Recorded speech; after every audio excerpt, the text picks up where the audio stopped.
Happy Saturday, everybody. What is going on?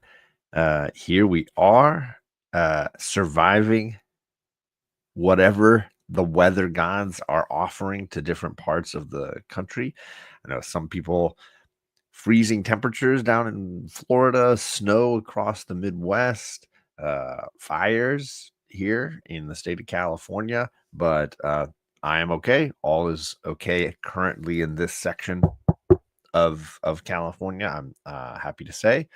So, but I know a lot of people being impacted right now. So I hope everybody's Saturday is at least kicking off reasonably well. Welcome to Saturday Morning Comics, chance to talk silly comic book talk and hang out for a little bit on Saturday mornings. Um, we got our man Las Cruces in here. He was here an hour ago tailgating. Another great tailgater, my man Ruben Guzman. Ruby G is in the chat. What's going on, White Tiger? We got Christina Payne, moderator extraordinaire, hanging in the chat this morning. What's going on, Christina? We got DJ Wise, which means Bethany's lurking around probably somewhere. What is going on, duo? How are you doing? We got my the first channel member ever for my YouTube channel. We got X11 Bravo holding it down, doing things honorably like we know. And what is going on, Kevin from Entropy and Comics? Happy Saturday to you. We got JP Budget Collecting, a gentleman who did a great stream. God, was it just last night? JP, my sense of time is a little skewed these days, but I believe it was just last night. JP was going over his 2025 goals. He did a live stream. I have a lot that I want to say about it, and I'm going to go through some of it tonight on this morning, I should say, on my show. So if you guys missed it, you should be checking that out. Absolutely. And there's Christina dropping that link, making sure people know. Legos are still here. I got one behind me here, and I got one up there on the shelf. So they're right here. I got you. Don't worry. Don't worry. And I like that you call them yours. I like that you call them yours. That was last night. Okay. I'm just making sure. Making sure. Just my sense of time is a little skewed right now. Can't keep it straight. But what are we here for? We're here for a little coffee. We're here for a little comic talk. We're here for a little bit of nerd hangout time. I got some books that I've been reading, catching up on, stuff that I have been keeping in my, you know, peripheral vision as I'm going through the 2024 reading, but stuff that I knew I was enjoying, but I wanted to catch up on. So I got a few titles that I want to discuss this morning. And then I got two new omnibus right here next to me that I want to discuss and I want to showcase. I'm even going to do an edited video on them next week, so you can expect more content around them. So lots of good things to chat. What's going on, Wellbore? Happy Saturday. What is going on, Bruce? I hope you're doing well, Bruce. I was in his chat last night. They were having some laughs, doing some fun trivia games last night on his channel. Appreciate you, sir. We got Sticks in the chat. What's going on, Sticks? Good to see you. We got Adrian. What's going on, actual Dracula? Wait, was White Whale? Did I miss Alec? I didn't miss Alec, did I? I hope I didn't miss Alec. I don't see him. But I believe in him. I believe in Alec. You know, we had a great show, he and I, on Wednesday night. Wednesday night, Alec and I were looking back at 2024, having some great conversations in and around the challenge in making a best of list and our criteria and the sort of state of the union, if you will, on where comics are in 2024, entering 2025. So that was a lot of fun, and I highly recommend it. And you can get some good recommendations for a lot of good indie comics and, shockingly, a couple of big two books also that you should be checking out and reading. Some good stuff all around. Taking a break from A Court of Thorns and Roses to hang out with you. So it's funny that you should mention that, JP, because I'm in I should add you to a chat group that is Sheena led, but that is really for Inja Binja.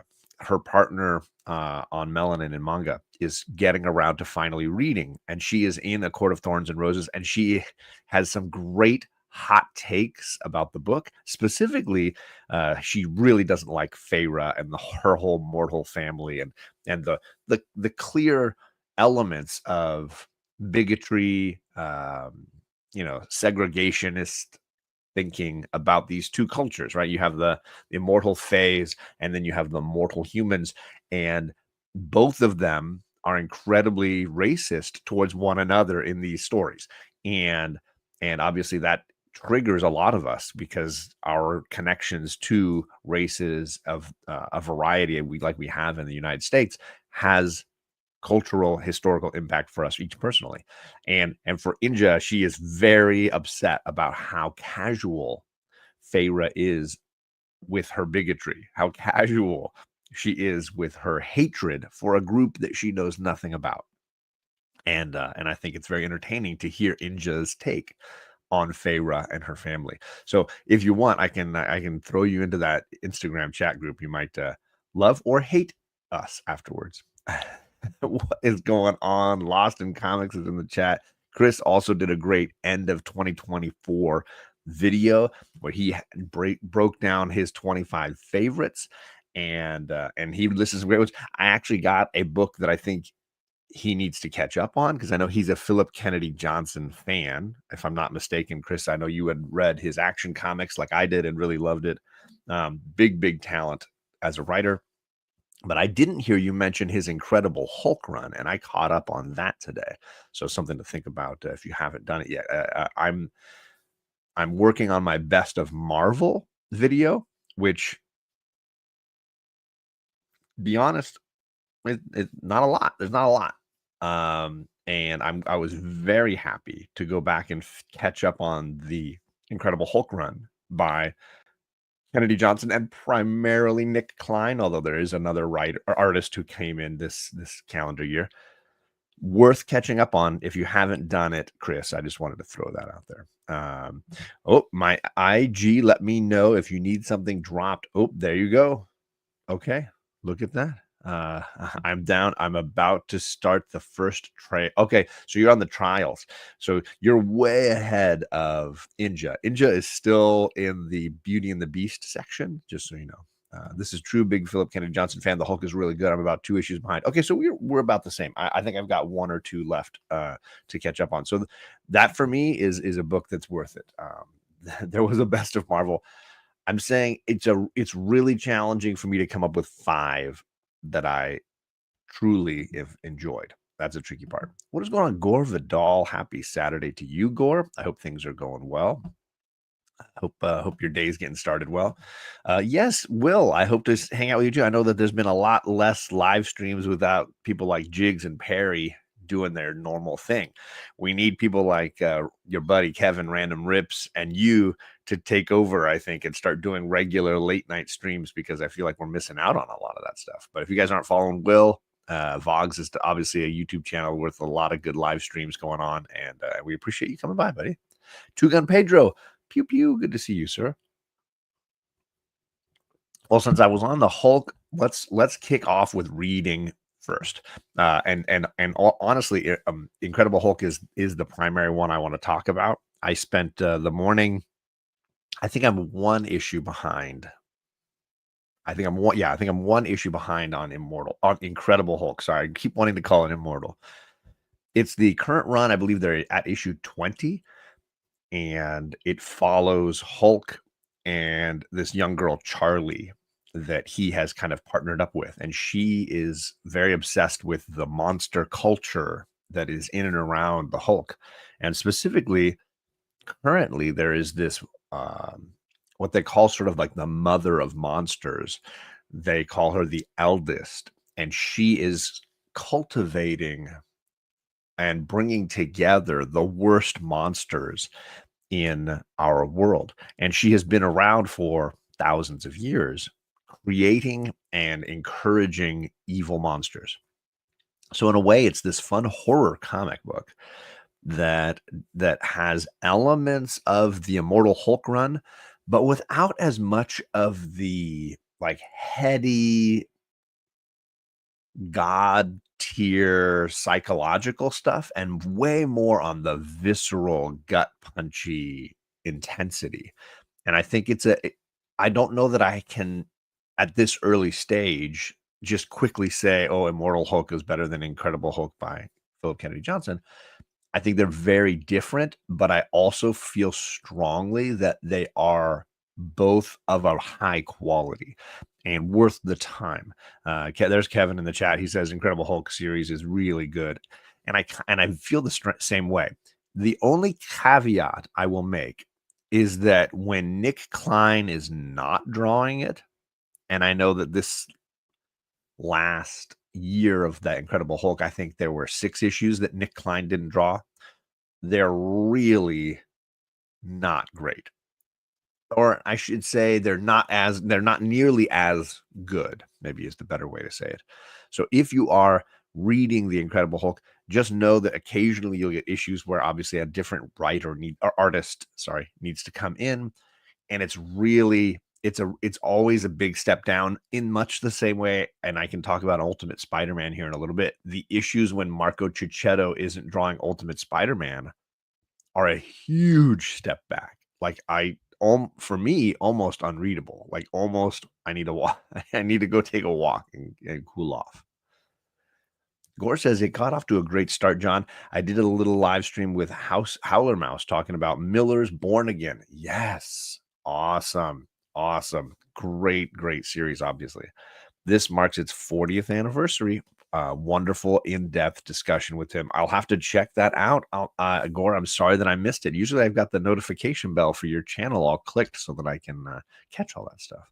We got Eric from 9 Panel Grid. He was on the interview I think that was last night too, over with Pop Culture Philosophers, Rock and Robbie. They had Nick over there. They had Stu over there. They had Eric over there. And they had the creators of do I have it? Wait, yeah, Precious Metal. Look, I've got it right next to me, Eric. I was ready for you guys.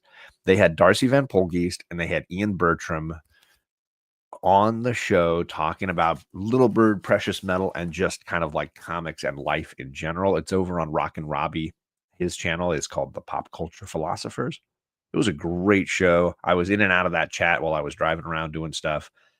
What I love about those two guys is they're so savvy. They're so heartfelt in their passion for comics.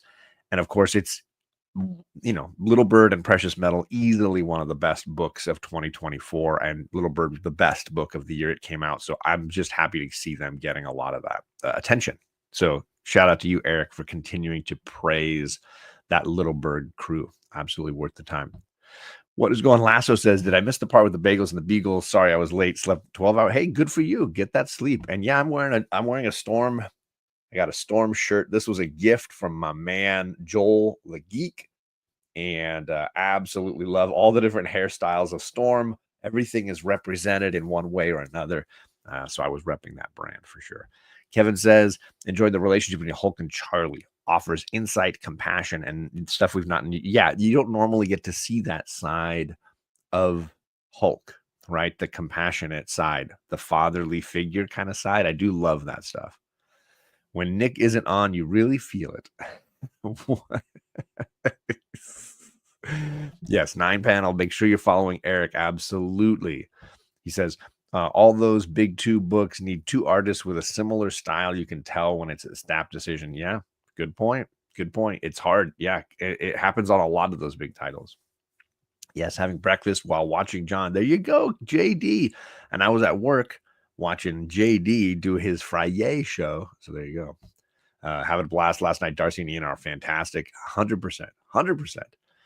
Missed the live stream. Going to watch that today. Ian is probably my favorite artist in comics right now. I don't blame you. Top tier artist. Absolutely. And I can't imagine that Little Bird universe without Ian's incredibly detailed work. It is so phenomenal. That's a lead comic. Nick Klein on Hulk, not Nick from comic. Yeah, exactly. I know you. I didn't think you meant Nick Comic Culture, but it could have been taken that way. It's very funny. But no, yeah, I think when Nick Klein is not on that title, it has a huge impact, and that's the challenging part. It's true on Poison Ivy too. It's true on a lot of titles where you have somebody like Bruno Redondo on Nightwing whenever those artists need a break to catch up on the backlog of that ongoing title, it instantly takes some getting used to, and it's hard to find a backup quarterback, if you will, that can play at least to the level of the other player. But overall, my point being, if you have missed Incredible Hulk, if you're a Hulk fan, I recommend this run. It's 20 issues, so it would be fairly easy to catch up if you have the Marvel app. They're only 6 issues behind, so you could read almost the entire thing. Um, it's just a really, really good read. I don't think anybody is specking on it, so even your local shops might have a large majority of those issues at a low, cheap cover price or less kind of deal. So check it out. Remember to check on your family and friends at the weather. Yes, there's so many things going on. Definitely check in on folks, and I really want to thank so many people for checking in on me, because I think a lot of people have been worried about me in California here with all the fires and the heavy wind. We're supposed to get more heavy wind, like seriously, like 70-mile-per-hour winds, like wild winds. Um, and all you need is just a spark and that a wind, and you get some seriously scary things going on. So thank you, Christina, and others who've checked in with me. And then, yes, keep everybody in your mind as the week progresses. How many times does Hulk smash in that series? That he's got the one move. He's got to keep doing it. Although he does the clap. He does the clap move too. That's pretty cool. Yeah, thank you, Chris. I appreciate you, man. Yes, I've been talking about Hulk most of the morning here. Daryl, I know that you're a big fan, clearly, but this current run, the Nick Klein and largely Nick Klein and Philip Kennedy Johnson run, really, really good. And I think I don't think they're talking about it enough. I get that Marvel as a whole, has kind of like a cloud over it these days, and I think there's not a ton of titles at Marvel that are full of the passion and the excitement that you want them to have. But, the ones that have it, we got to make sure we're championing. And that's going to be one of the edited videos I'm dropping next week. I'm going to count down my 5 favorite books from Marvel. So you can look forward to that. And I can promise you, Incredible Hulk will make the list.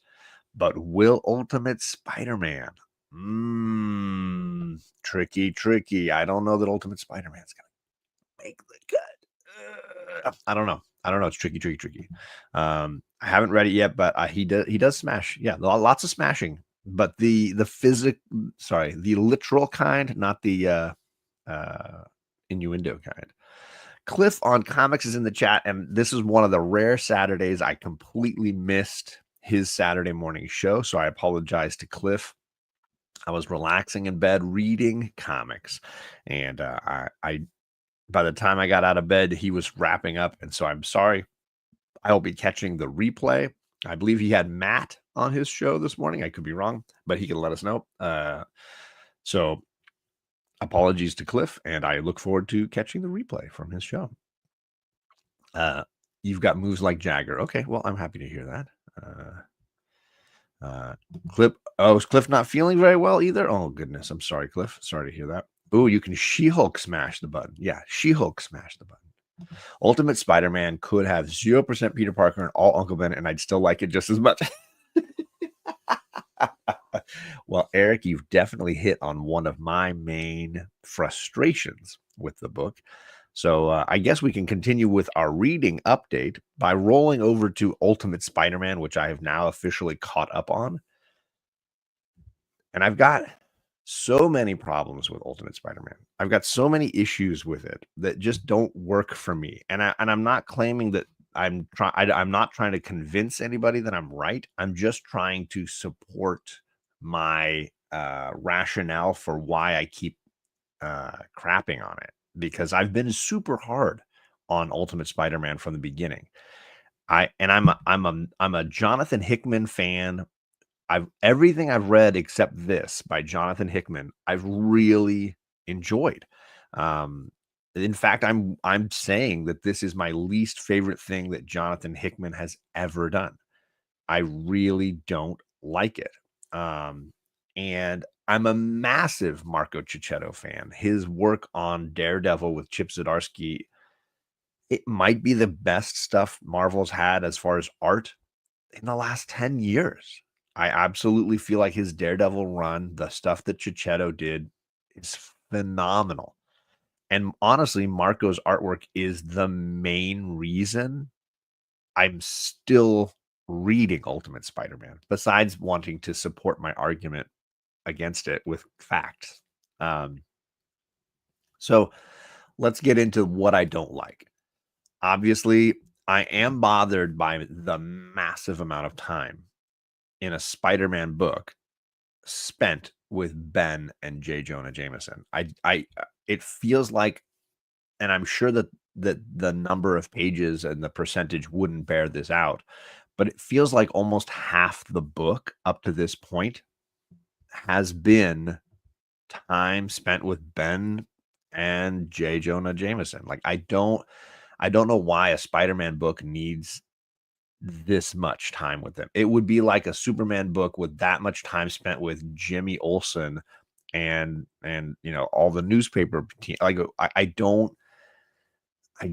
need Perry White and Jimmy Olsen in my Superman book to the extent that they're taking over half the story. Like I don't need it.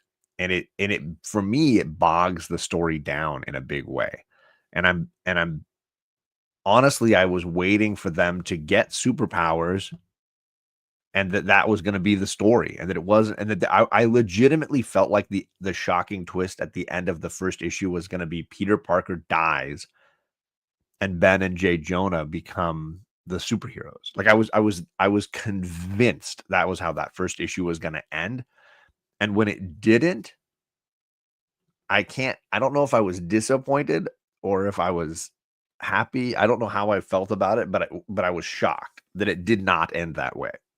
Um, so that's one of my complaints is it's entirely too much time with the newspaper guys. And here we are, I don't know, 18 issues in or something, and we're still just a massive amount of time with these guys. And people told me when I read issue 1 that complaint was going to be supported, and that don't worry, John, this is important. And here we are over a year in, and it hasn't become important yet to me. Here we are over a year of the comic, and I'm still waiting for that to be important. That's bad writing, in my opinion. What is up, Marcus from Circumstances? You caught the grouch in full effect. So that complaint is pretty mild overall, but it is a complaint. My second complaint is that whenever Marco is not drawing it, the book is almost unreadable for me.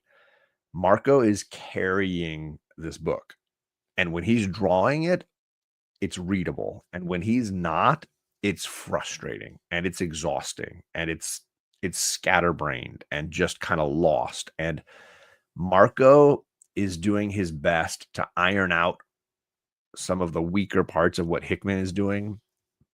But this other guy they keep bringing in is like crashing into walls.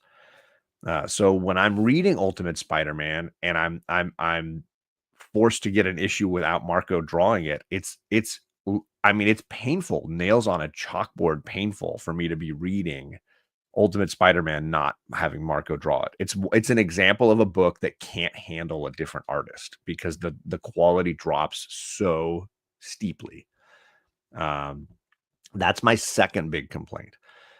What is going on? Eric says, I like it because it's the closest thing I'll get to a newsroom book at Marvel. That's fair. I mean, that Sorkin energy, if that's the vibe you want, but I feel like make it its own book. Don't call it Spider-Man because it's not. It's so much of this other stuff, right? Seems like the hype around the new Ultimate Unit line has petered out. Oh, I see what you did there. We got MJ in the chat. What's going on? MJ, how you doing? Happy Saturday, sir. Although 9 hours difference. It's almost Sunday. Sorry, almost Sunday your time. Dr. Do's fan club. What's up, Stu? I'm just griping about Ultimate Spider-Man as I like to do. I really dig Dave Messina's art when Chichetto's out. I might say it's you. Oh, that's so wrong. So wrong. For me, so wrong for me. I can't stand it. Like I the first time that Chichetto took a break was the Double Date issue where it was Gwen and Harry Harry and Peter and MJ and that issue I wanted to throw it in the trash. It was just so painful to read. Exciting. It's an exciting critique. I wouldn't call it excellent yet. Is Uncle Ben alive now? He is in this Ultimate Universe, and he's like running a newspaper with Jay Jonah. That's what's going on. He is in the Ultimate Spidey book. Yes, I'm. He is indeed still going. More Chichetto, always more Chichetto. I mean, I understand he can't keep up because it's a lot, but still more Chichetto. But let's get into my main critique, because the main critique is one that has not been resolved, and I don't think it's possible to resolve. My main critique is the core issue I've got with this book, and it's been this way since the beginning. I can't stand this Peter Parker. I cannot stand this Peter Parker because he is careless. He is reckless. He is thoughtless. He is he's dangerous and moronic on a level that no other Peter Parker has ever been. And I know some people want to write it off as like, oh, but in this Ultimate Universe, they're feeling the pull of what they could have been and the Spider-Man he was supposed to be, and it was taken away from him, and he knows in his heart what he was supposed. I'm not gonna take this. I'm not gonna take it. It's not acceptable to me, that answer. Here's what we've got. We've got a middle-aged photographer reporter who is struggling and not happy in his life. And one day, a weird glowing ball with a box and a ghostly figure of Tony Stark shows up, and it says to him, "Hey, open this box and your destiny will be revealed. And it's a spider, and you got to let it bite you, and we'll see what happens." And Peter decides to do it. You lost me right there. And anybody who tries to tell you, oh, it's so noble, he is choosing to be a superhero, he doesn't know what that spider's going to do. He doesn't know Tony Stark. He doesn't even know if this is Tony Stark. It's a floating ghost promising him something. He could have just died. It could have just killed him. And now his family has no dad, nothing. He has robbed his entire family because of his midlife crisis and choosing to believe a ghost of Tony Stark. He chose to let this spider bite him with no idea what it's going to do to him. This is the most like selfish midlife crisis choice I've ever seen a character make, and people are like ecstatic about reading it. And for me, it was an instant, I hate this guy. He's risking his entire family's livelihood, their entire relationship because of a midlife crisis, and he lets the spider bite him. Then he goes out and he is an incredibly reckless Spider-Man. Without a lot of, he doesn't think things through. He's just getting into all kinds of crazy shenanigans and endangering his children and his wife. It is the most reckless version of Spider-Man I've ever seen. And each issue seems to just continue to compound this without ever rectifying it. And it's exhausting for me to read it, because as a parent, I'm just like, this guy is foul. Like, this guy is horrible and selfish. I'm really, really struggling with it. Now, maybe I'm putting way too much weight on it, but you can't make this book like feel real with like all the newspaper and the day-to-day life and all this stuff, and then also expect me to ignore the real world responsibilities that Peter is ignoring on a regular basis. So that is the primary issue I have with this Ultimate Spider-Man, is the reckless, selfish attitude of midlife crisis Peter Parker. But let's hear some other people's thoughts, because I've ranted on this, and I tend to rant on this a bunch. Ben and Jonah, running a little independent newspaper, love their friendship and rapport. The dialogue between them is strong. The characterizations is strong. It's just too much time, in my opinion. But yeah, Hickman does have a knack for those two, and their dialogue and their banter, very, very strong. Very strong. Peter's less than spectacular. I mean, I've loved Peter when it was, when I was a kid reading him. I don't know. Pretty damn true here. He's grossly negligent. I mean, very naive, incredibly naive for a much older Peter Parker, right? who's married and has kids and a career. This older Peter Parker is more naive than any of our younger Peter Parkers. I don't know. All those things are true, but isn't that part of the hero's journey for Pete? He is imperfect. It may not be as exciting, could be done better. Sure, I see that argument. Okay. I mean, certainly I do expect a Peter on a journey, but you can't age him up and then make him more ignorant and more naive. Like that doesn't work for me, that flip. You've aged him up and given him kids. I think, it sort of is like what I loved about Spider-Man Life Story was they aged him up and gave him maturity. And that was interesting to me because it was a different set and level of problem. And I thought that was interesting. Spider-Man Life Story, far superior Spider-Man book for me. And I have a trade to give away of that at some point. I want to give that away to everybody. Cardstock variant, what's going on? Glad to finally catch a stream. Hope your Saturday is going well. This Spidey sounds kind of like an a-hole. I mean, I'm on board with it.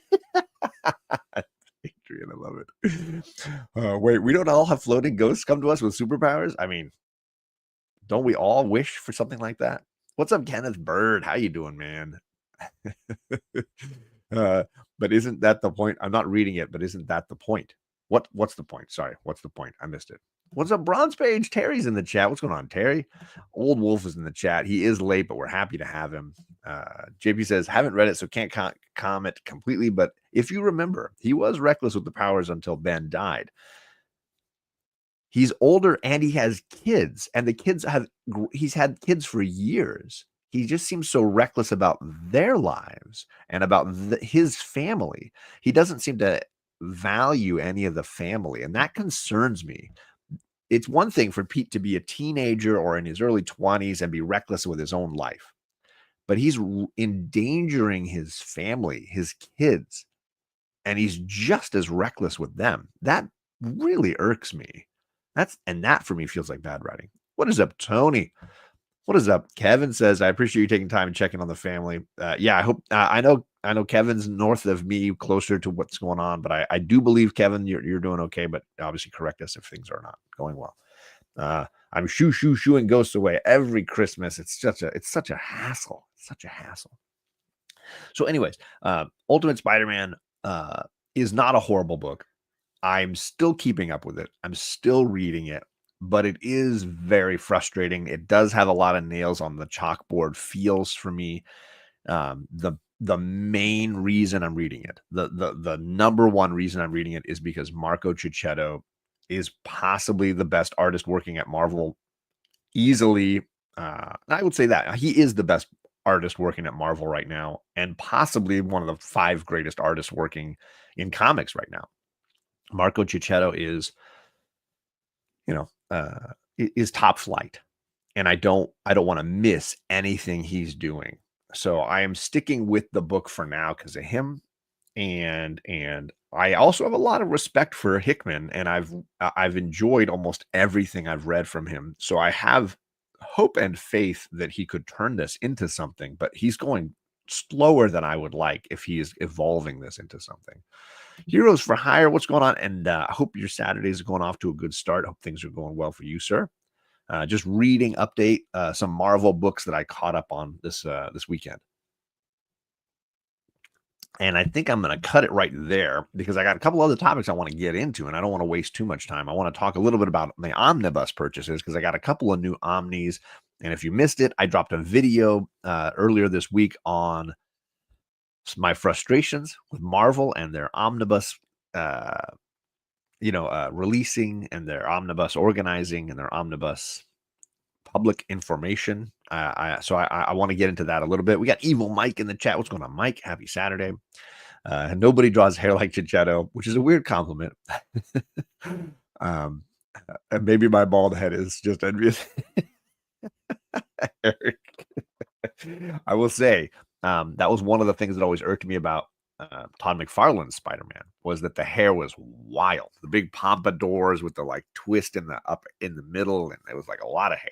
He MJ with these crazy Dolly Parton locks, and it was wild. It was wild. Climb aboard the omnibus. Yeah, so I want to talk a little bit about the omnibus stuff that I mentioned in my video the other day. Maybe you saw it, maybe you missed it. Firstly, let me show you the omnibus that I will likely give away at some point in 2025. So if you want to win or get an omnibus, be ready. This could be something I give away on my channel. This is volume 5 of the Claremont Uncanny X-Men. It collects issues 194 through 209, as well as the Nightcrawler and Longshot miniseries and some annuals and other single issues. Lots of classic goodness in here. Lots of good, fight sequences. You got the trial of Magneto. You've got the Storm becomes leader of the X-Men stuff. Lots of really good things in here. But why would I give it away? John, you're doing all these X-Men omnibus shows. Like, why would you give away the omnibus? Hello, Bethany. Happy Saturday to you. The reason why I'm giving it away is because I learned Marvel has already published all of the Claremont omnibus, and they're all done. So there's not going to be a volume 6. This was kind of where they stopped doing them as Uncanny X-Men volumes, and they started doing what I would refer to as event omnibus. And here's one of the ones I just got recently. I know the cover is not as attractive, but this is the Mutant Massacre Prelude omnibus. And if you notice it, oh man, I'm just gonna get my workout in. This is a much bigger boy than this one. And I'm trading them out just because I think it'll fit better in my collection this way. Here's the thing. This one also has Uncanny X-Men 194 to 209. It has the same uncanny issues. It also has the Longshot miniseries, the Nightcrawler miniseries. It has the annuals. It has the extra issues that they wanted to include in that one as well. But they go beyond that. This also includes some amazing Spider-Man, some X-Factor. It includes a lot of the issues that were setting up the Mutant Massacre. So I'm going to sort of swap these out in my collection. I also purchased, I got one more, the Mutant Massacre omnibus. So I got those as well. And this obviously is specifically that event. And it's got all the events, the 4 issues, the Daredevil issues, the X-Factor issues. It's got everything. What I've learned, and I'm going to create a more succinct, edited video breaking down the reading order of these omnis. But what I've learned is once they finished volume 4 of the Uncanny X-Men Claremont run, they decided that from then on, they were going to release the rest of the Claremont era of Uncanny X-Men. So issues 194 through 280, they were going to release those in event style omnibus. And the order would go those 2 that I just showed you, the Prelude and the Mutant Massacre, Fall of the Mutants, Prelude to Inferno, Jim Lee Volume 1, Extinction Agenda, Jim Lee Volume 2. And that's how they're going to consider that they've succeeded in collecting in an omnibus version all of Claremont. I don't know that I can be happy about that, but I can certainly understand that that's how they did it. And so as a result, there are 6 more that I need to buy so that I can have all of them in one, on one shelf or what have you. But the drawback is, of the 8 volume total set that you would need, only 3 of them are currently in print still. And that's where it gets ugly. It's tricky to find 5 of these out in the world and not pay double MSRP. They tend to be overly expensive. And I'll get into that when I start talking about my 2025 hunting goals, but it's tricky. Right now, if you are somebody that likes these Omnis and wants to collect them as well, I recommend going to In Stock Trades or Organic Price Books, because you can get the two I've got right here, the Mutant Massacre Prelude and the Mutant Massacre. And you can also get the Fall of the Mutants, the first three that collect this chunk. Then you would just be in the same boat as me trying to find the last five. And you can either wait until they reprint them again, or you can hope to find them on the sly somewhere. But that's basically what Marvel did. And I totally agree with this, Mike. I 100% agree with this. You are right. This is off-putting. Tony is in the chat. What's on Tony Fix? He says these Claremonts are the comic runs that made me love comics. Yo, me too. Same way, 100%. Comic Cap Collectibles in the chat. What's up, Triple C? Good to see you, sir. And the big reason that this is off-putting, sorry, there is Mike. The big reason, Mike, that this was off-putting to me personally is because I feel like I pride myself on being informed. Like, I feel like I'm a well enough informed comic collector. I am not somebody who's casually doing this. And if I did not understand, if I did not completely comprehend their publication strategy, what does that say about their marketing? What does that say about their way of informing their clients? What does that say about their customers, right?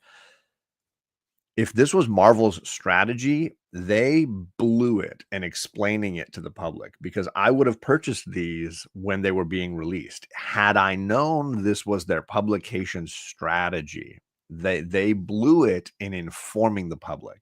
And as a result, they had to go back later. They had to go back later and publish volume 5, but they're never going to do a volume 6, which is frustrating, and it's in a different way. So for me, it's become irksome that the public not being informed of what their strategy was. This is the big gripe I have about this. Not the fact that they wanted to repackage the second half of Claremont into a functional form, because I respect the idea. I respect the idea of doing event comics, because we are entering the event era where you have tie-ins and, oh gosh, I need that Thor issue because that's where he finds Angel strapped to the wall, or I need that Daredevil issue because that's when he battles Sabretooth. Like, I understand collecting them in a different format other than just the Uncanny issues. I get it. I don't get the lack of connecting to your clients. I feel like I was left in the lurch a little bit, and I'm a pretty well-informed person who visits their comic shop almost every week and is, obviously connecting on social media to comics. If I didn't understand this plan, then what does that say? And I think that, for me, that means they left a lot of money on the table. They shot themselves in the foot and missed out on an opportunity to make a ton of money with a targeted advertising campaign, letting omnibus collectors and X-Men fans know, hey, going forward, we did the Uncanny stuff, but now we're going to go on and we're going to collect the rest of the run in these collected editions, and this is how it'll look. They could have done something like that, but instead they did this sort of slap together, version, and I think that was the problem. Do they have an actual timeline that includes all the events and side runs to how this and how to read along? This right here, Mike. No, I think they gave that. They hoped that we would do that for them, and I think that's another flaw in their logic. The good news, Mike, is that I'm going to do it for you. I'm dropping a video Monday where I'm breaking it down. I'm showing you each omnibus, what it collects, what the issues are in it, and how it works. I will give you the definitive, omnibus reading order for the entire Claremont era, so that you can kind of grasp how it looks all together. I'm doing it mainly for myself, as I want to have it all in one place in like one 5 to 8 minute video. I just want it all together in one spot. I needed it for my brain, but I figured with all of my X-Men friends like yourself, that would be something other people might want to click back to. The challenge again is that 5 of these Omnis in the end of the run are not currently in print. I know that some of them go in and out of print, like what is it? Disney putting things in the vault and then pulling them back out again, kind of like that. So that's a challenge that we'll all have to battle and keep an eye out for, and inform each other when you find, oh, Half Price Books has it again and it's 50% off. Like that's the teamwork we're gonna need to do as a crew. But that is the difficulty we're facing. I did not say hello to Robert Galvin. Mr. G-Man, let us know. Are you doing a live stream? Because usually you go live in about an hour. I want to make sure everybody knows if you're going live here soon, my friend. Thank you for doing that. Listen up. I'm trying to get Marvel to pay attention, right? Marvel being Marvel. There's no, every company has its drawbacks. This is definitely the big one for Marvel that drives me crazy. I will say the DC one is a lot of their trades and paperbacks don't even tell you what issues are in them. They don't even number them. They just give it a title like Batman, Death of the Family.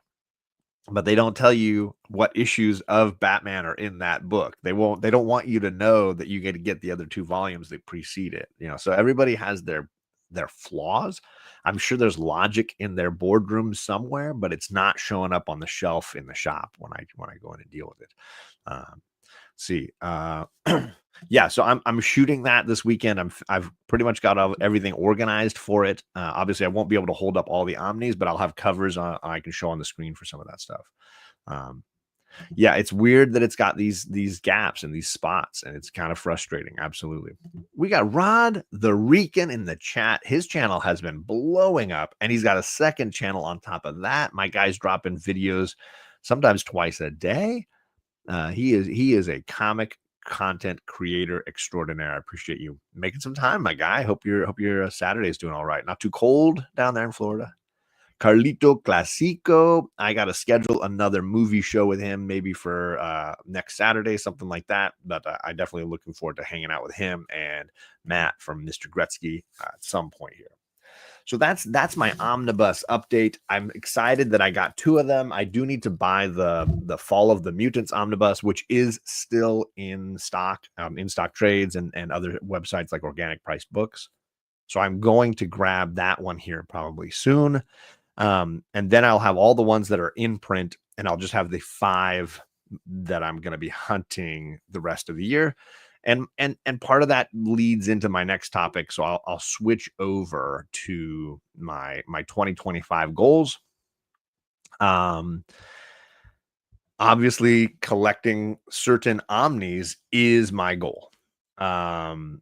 So part of my 2025 goals is getting some of these omnibus, and what I'm prioritizing when it comes to these omnis is price point.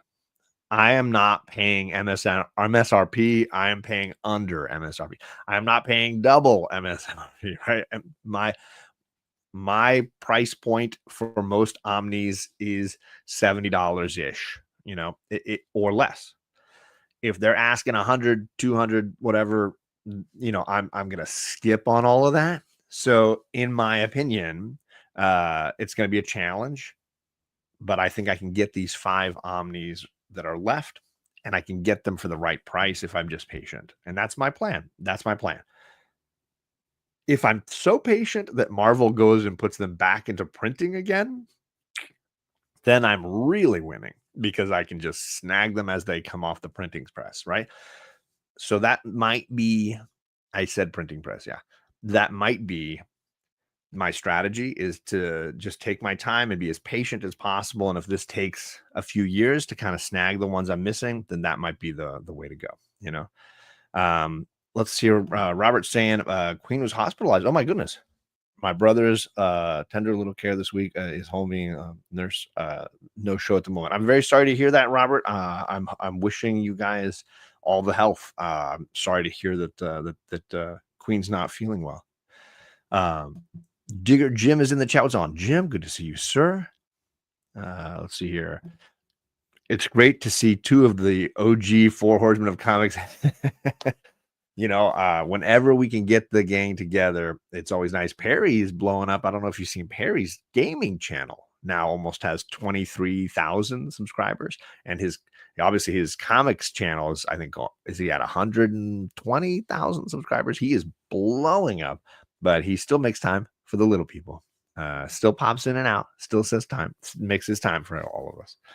Um, we got Fable in the chat. What's going on, Fable? Station to you, sir. Hope your Saturday is going well. So his Cork channel. My 2025 collecting goals are complicated, and I love what JP did last night, where he was talking about categories, because my brain was already doing the same thing. The idea that my collecting goals for 2025 wouldn't be like, oh, I want these 10 books. It was more like, oh, I have these 4 categories, and each of them has a handful of things in them that I want to get. And that's kind of what my 2025 looks like. Obviously, Omnibus is one category, and I want to finish the Claremont era as best I can. I'm also still always watching for the classic X-Men Omnibus, because that one has a lot of additional material and I would really love it. I'm looking for the second and third Wonder Woman Perez omnis. Those are not in print right now. The first omnibus you can still get, but the second and third ones are not. And I definitely want to collect the whole run. So I'm looking for those.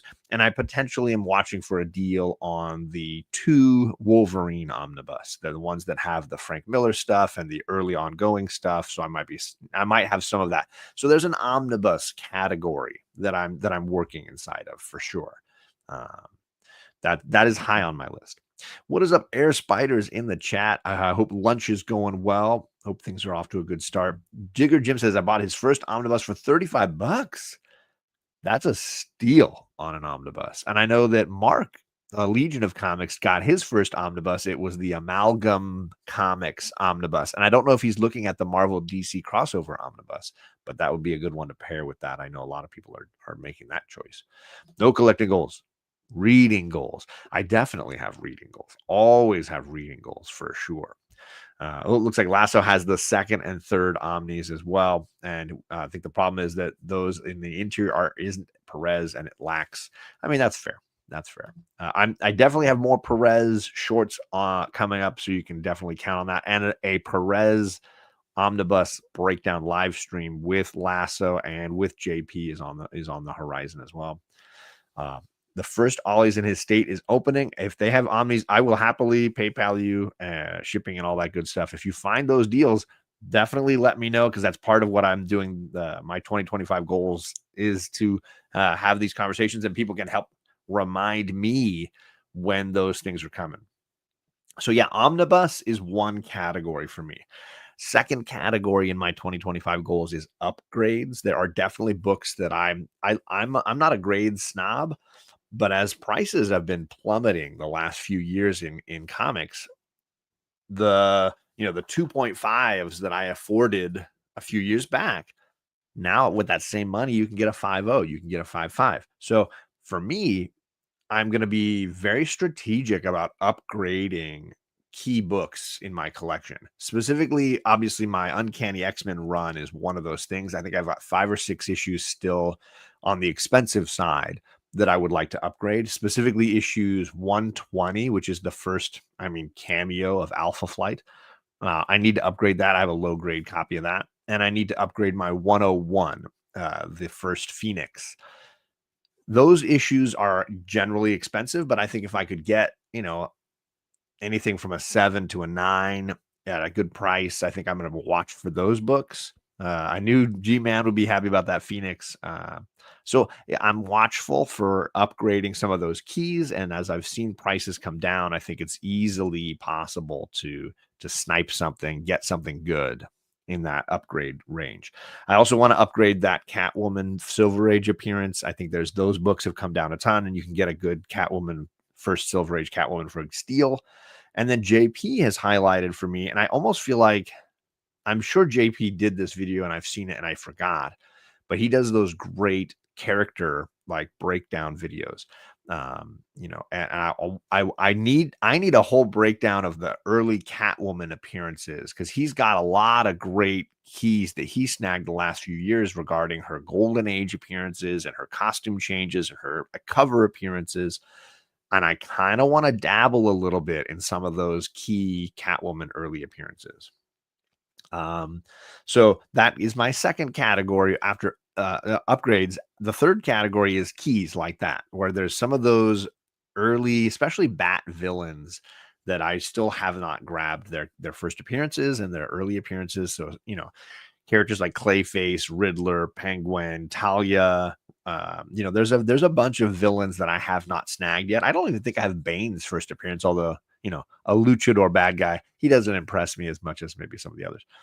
So I'm definitely continuing to get the Batman Rogues Gallery, you know, in my collection. I have a fairly good run of them. Obviously, I'm a little heavy on the Poison Ivy side, but I'm continuing to kind of expand those first Silver Age appearances. Keep that list on the down low. So, my goal for that 2025 keys section is a lot of Batman related villains. And then there's still a few Strange Academy issue 1 covers that I need. I've been slowly getting all of them either in a 9.6 signed or a 9.8. So I've got a ton. I think there's only 4 or 5 that I'm missing, and I've always got them on my radar. So some of those keys that I want to snag, there's definitely a keys list that I'm working off of. And then the last category, my 4 categories, the last one is runs. There are certain runs that I want to finish. And, you know, Grant Morrison's New X-Men is probably pretty high on that list. I've got a large majority of those issues now, thanks to guys like Cliff on Comics. So, you know, some of those, you know, runs that I've really appreciated and enjoyed, I've got to kind of finalize in my mind, do I want this? And then can I store it? And then where does it fit for my collection? So those are some of the things. Those are the 4 goals for me: omnis, keys, upgrades, and runs. And within each of those categories, I probably have 4 to 5 things that I'm really prioritizing. But that's what my 2025 goals looks like. I'll make a more definitive video where I'm, you know, putting those images up and kind of talking about the thoughts behind each one. But that's my plan. Ooh, Evil Mike got the Starman Volume 1 from Beckerman. And I got those 2 soft cover Starman. Yeah, 2 soft cover Starman volumes. When Cliff mentioned them, I went online and bought them, but I've never read them. They're on my to-do list. It sounds like lots of people talking about Ollie's. Rated by speculators to buy up omnis for resale. Frequent your Ollies often and you might beat them. There you go. There you go. Let's collect Dazzler, Jocasta. Yeah, we don't need all those. Come on now. What is up, Rosie? Thank you for finding the stream. I hope that you're enjoying the content. Hit the subscribe button. And usually every Saturday, I am here for it, here for hanging out and talking comic books with the community, because it's a whole lot of fun. Fables in the chat. He says, great show with Gary. But thank you. I appreciate that. That was a whole lot of fun. Gore really did a whole lot of fun with Gary. And I love seeing them back and forth. Just great guys. Those 2 guys are great. I appreciate you mentioning it, though, Fable. Always need a good reminder. I don't need 9.8 McCormick. Get that Cormac McCarthy out of here. We're not talking about that. Working on my goals also, but always torn between collecting omnis and hardcovers and working on custom binds. Oh, interesting. That's an interesting solution to the problem. I hadn't considered the customization side. That's clever. My collecting has moved towards omnis and hardcovers the last few years as a way to enjoy them on the shelves and be able to see them and have those collected editions. But also at the same time, I'm still a single issue collector, and I do have a ton of short boxes of the stuff I love, but I'm also trying to thin that stuff down, make room for the stuff I want to prioritize. And then I've had a lot of fun the last few years, and several of these folks in the chat would tell you, I've had a lot of fun giving stuff away that I'm going to give away. I got to move my omnis again, get my arm workout.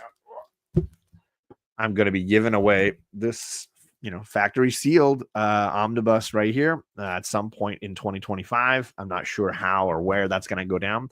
I know at the end of every month, I'm giving stuff away to my channel members. Let's mention those folks. Those people that have joined the John's Comics with Kids channel, the YouTube channel. Is this the older one or the newer one? This is a whole crew of my folks right here. Oh, I got to get rid of the banners. I got to get rid of all the branding.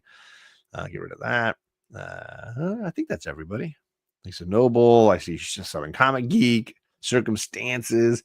So these are the different squads on my channel, people that are contributing. And what that means for them is they're on the giveaways, so that when I'm doing at the end of every month, I'm giving away a box. I think my man Zerbinsky, he won the most recent one, and he got a 1 in 25 storm cover, and he got a trade paperback of something he's going to enjoy reading. I think he chose Wolverine Origins, the trade paperback, threw in some other comics for him to enjoy. So every month I'm giving away some of that stuff. And then when Omni X-Men rolls around at the end of its season, my omnibus show with Justin No Good Comics, I give away a ton of stuff there. That might actually, you know what? I'm going to say it now. I'm going to add this to the giveaway wheel for Omni X-Men because it makes total sense, because this is what we will read next season. We're going to go through and read all of these issues next season so you can follow along. This is the perfect gift. What am I thinking? This is the perfect gift for the end of Omni X-Men season. What are we on now? Season 5. So we'll give this away, and then somebody in the chat can win it. So all you got to do is be on our giveaway wheel, and you have a shot. I might even do this for people in the chat as well to make them be able to join us. So that means you can read along and be with us all through the next season of Omni X-Men. There you go. So there it is. The answer revealed itself. So that is now an awesome prize to give away. So I've been enjoying that side of the collecting hobby too, as I've met all of you guys, giving stuff away and passing things along so that other people can enjoy them as well. It's been a lot of fun. I'm not giving away my Magnum PI DVDs, and don't think I don't have Magnum PI DVDs, Lasso. You're crazy if you think I don't actually. My DVD collection is vast. We've only ever really talked about the movie side, but there's an entire TV show side, and I have Magnum PI DVDs, not even Blu-rays. That's how backwards it was when I was buying them. Deal with it. The Grey's Anatomy I don't have. No gore. I don't have Grey's Anatomy. So let's talk a little bit about what's going on the YouTube channel the next week, just so people are ready and aware of what's going along. First up tonight, I'm doing a late night stream with my friend Bearded Comic Bro. Bearded Comic Bro is just such a great guy, and I'm very grateful for his friendship. And he and I have been reading a lot of what I think is unfairly described as fairy smut. And tonight, let me show you. Tonight, we'll be talking about A Court of Frost and Starlight, and we will be breaking it all down. This is basically what I would consider to be the Christmas episode, the Christmas novella that fits within the series A Court of Thorn and Roses. This is a fantasy series of novels, and this particular one has to do with all the main characters over the winter holidays, winter solstice period, and they're interacting with the challenges in gift giving among one another. And there's some really great character moments. It's not an action-packed book like the other ones, because it's more of a novella. It's a shorter bunch of stories that she clumped together into one novella. So we'll have some fun. It's wintertime. We'll probably have some bourbon, whiskey, kind of wintertime cocktails together as he and I break down this book. And so that'll be tonight. Tomorrow should be Dungeons and Dragons over on White Whale Comics YouTube channel. We'll be having a fun time playing D&D over with White Whale. And then, like I said, Monday, I'm dropping a video breaking down as best I can the reading order for all of the Omnis. And because that's my face as I try to write this all for you. So I will drop that usually Monday morning around 11:30 Eastern, 8:30 my time. So that's Monday. During the week, I try to do a bunch of shorts. I got some George Perez stuff coming up that I want to do. So there'll be more George Perez Wonder Woman. Boy, excuse me. And then I believe Thursday night, I am on Magic Lasso's YouTube channel, right? Lasso, are you hosting this next one? I can't remember. We're doing another Avengers versus Justice League of America, breaking down the original Silver Age runs of these two series and going head to head. Justice League so far is dominating. They are winning. They've definitely been winning more than the Avengers because the books have been superior. And that's I think Lasso and I would agree that for the most part, up to now, it's been a tour de force over on the JLA side. So that is coming up on Thursday next week. And then I'm also Thursday, I will be dropping my best Marvel books of 2024 video. Had to look. Okay, it's on my channel. Okay, so I will be hosting that. Look at all the stuff on my channel next week, gang. You guys don't even know. That's why you got to be over here subscribed and hanging out, because there's so much going on. So Silver Age team books will be on Thursday night with my man Magic Lasso. And I'll also be dropping the best Marvel books of 2024. So if you're feeling like, oh, I go to the shop and all my favorite Marvel books are not very entertaining, I'm not enjoying them, I feel your pain, but I've got at least 5 titles you could go and read and feel better. Books that I think are worth your money, are worth your time. So that is going to be happening on Thursday as well. And then I'm still trying to decide, Gore, what next Saturday will be, because there's a lot of stuff on the docket. I do want to do the next in my top 50 movies live streams I've been doing with Carlito and my man, Mr. Gretzky. But I've also got, there's some talks to try to do and I hesitate to call it a memorial live stream, but a stream for Jennifer. And I think we're leaning towards doing it as a book club remembrance for Jen. And it's actually perfect that my man Bueller is in the chat. And because the idea would be I would host a live stream for a couple of hours, and every 15 minutes or so, the panel would rotate over and people would come in and talk a little bit about Jen and share in book club style a book that either reminds them of Jen or that she recommended to them, or a book they wish they could have had a chance to read with her.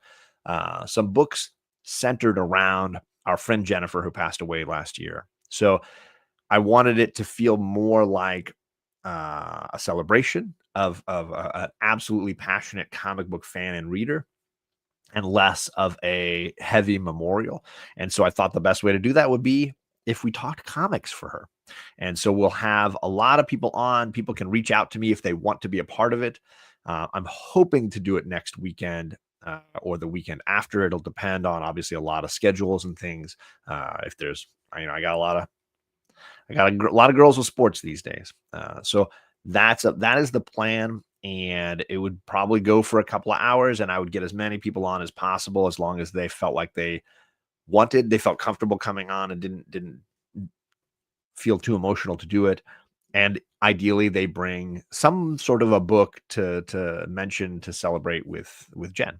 So yeah, reach out to me on Instagram if that's something you would like to participate in. And I think the word will start to trickle out over the next couple of weeks or week when we've settled on a date, and then people can start connecting in to let me know, so that we can get as many of the community members that would like to participate the opportunity to do so. So that's some of the stuff coming up in the next week. Lots of things going on. I did not realize how busy I am, but there you go. That's the fun of doing these things. But to Gore's point, I still have several of those movie live streams to schedule. I got several more fairy smut reading with Bearded Comic Bro to schedule. So those things are ongoing, and you'll have more and more of those as the days go by, as we get deeper into winter and into spring. We will hopefully finish the top 50 movies and get all caught up on our Sarah J. Maas novel readings and the book clubs and those kinds of things. So that's all of what's coming up here on the channel. I appreciate everybody for just taking the time to either join the live stream, hang out and chat, hit the subscribe button and come back around another time, because I try to go live several times each week. So if you hit the little notification bell, you'll get a warning on your phone letting you know that, hey, John's going live again.